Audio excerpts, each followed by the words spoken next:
Tuloy at walang dahilan para iantala ang impeachment trial ni Vice President Sara Duterte kahit pa abala siya sa magiging paglilitis sa kaso ng kanyang ama sa International Criminal Court o ICC. Ayon po yan sa liderato ng Senado. At nililinaw din po ni Senate President Chis Escudero na hindi naman oobligahin si VP Sara na dumalo sa impeachment trial. At kung mas susunod ang schedule ng Senado, iniyag ni SP Escudero na posibleng matapos ang paglilitis sa loob lamang ng 3 buwan. Kunin natin ang live report ni Mean Corvera. Mean? Alex, personal na ang ininspeksyon ng mga tauhan at opisyal ng mababang kapulungan ng Kongreso ang pasilidad na gagamitin para sa impeachment trial ni Vice President Sara Duterte. Humihingi pa sila ng karagdagang kwarto sa liderato ng Senado dahil sa prosecution panel pa lamang daw aabot na sa 70 ang kanilang mga kinatawan at hindi pa kasama dito ang kanilang mga bitbit na mga staff. Tuloy na ang impeachment trial laban kay Vice President Sara Duterte. Yan ay kahit pa magiging abala ang Vice Presidente sa magiging paglilitis sa kasong crime against humanity ng kanyang ama sa International Criminal Court sa The Hague. Sabi ni Senate President Francis Escudero, magkaiba naman ang kaso ng mag-ama at wala silang nakikitang dahilan para i-delay ang paglilitis. Hindi rin oobligahin ang Vice Presidente na dumalo sa impeachment trial. Whether nagsabay, hindi nagsabay, wala namang nakasulat na batas na bawal magsabay. Hindi naman gano'n yan. Lalo na kung busy halimbawa si Vice President Duterte bilang isa sa mga abogado ng kanyang ama, hindi naman nga siya required mag-attend ng impeachment trial sa Senado, maliban na lang kung i-require siya ng impeachment court dahil kailangan siyang i-identify na sa tingin ko hindi naman siguro papasok sa isong ito dahil kilala naman siya ng lahat. Welcome back. Kanina, nag-inspeksyon na si House Secretary General Reginald Velasco at iba pang opisyal ng Kamara sa plenaryo ng Senado.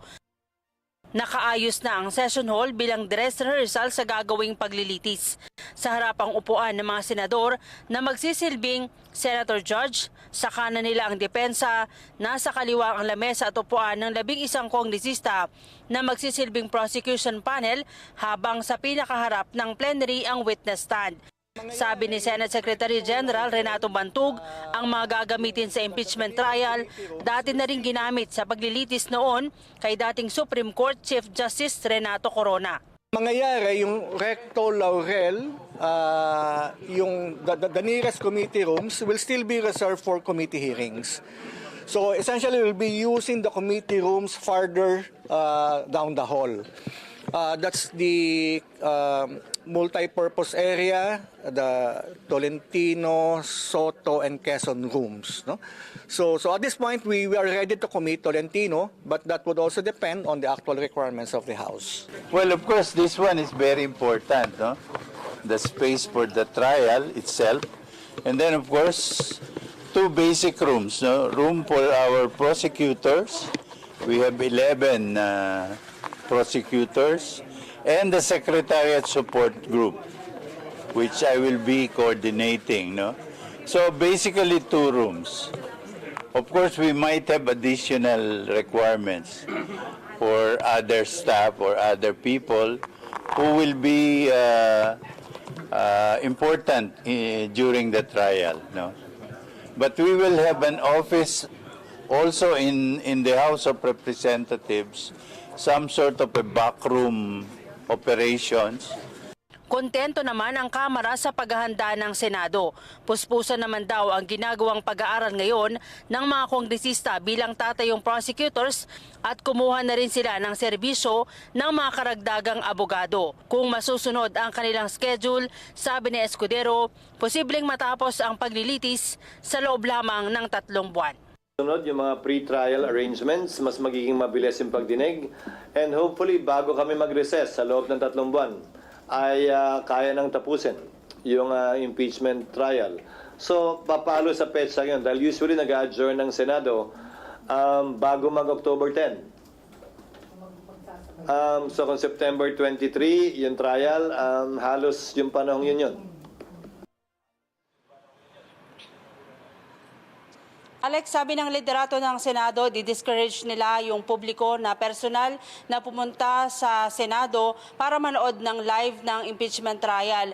Ang capacity lang daw kasi ng plenary hall ay aabot sa 370 para sa 840 square meters. So, hindi daw kakasya kung ang dadayuhin niya ng publiko. Mag-i-issue din ng iba't ibang mga access pass para sa mga papasok sa Senado. Alex. Okay, Mayan, pakilinaw itong usapin. Yung identification sa mismong akusado ay hindi na siya pwedeng pumunta. Ano ibig sabihin nun? Kapag nililitis ang kanyang kaso, pwedeng hindi umaten ng ating pangalawang Pangulo?